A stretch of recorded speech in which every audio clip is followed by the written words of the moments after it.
Fannie Mae and Freddie Mac, and why does Trump want to take them public? Fannie Mae and Freddie Mac were set up by the U.S. government to help make loans more affordable for U.S. homebuyers and the market more liquid for lenders. Now buckle in, this can get a little bit confusing. Think of it like this. A buyer goes to a lender to take out a mortgage. After the loan is made, Fannie or Freddie step in to purchase it from the lender, but only if it meets regulatory standards. Now this gives the lender its money back more quickly and also reduces the risk of them being left hanging if the buyer defaults. For decades, the two mortgage giants backstopped the entire industry and operated like regular shareholder-owned companies. Then 2008 happened.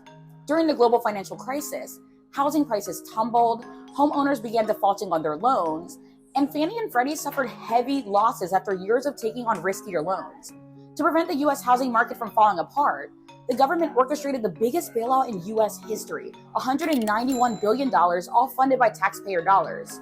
In return, the government became the effective owner of the companies, controlling nearly 80% of their shares. Fannie and Freddie were both delisted from the New York Stock Exchange in 2010 and now trade as over-the-counter stocks at extremely discounted prices. Now, almost 20 years later, the global financial crisis is history, and President Trump wants to bring Fannie and Freddie public again.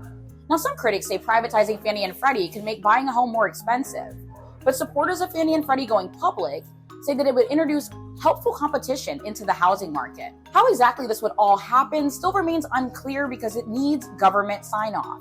But Wall Street's already buying in.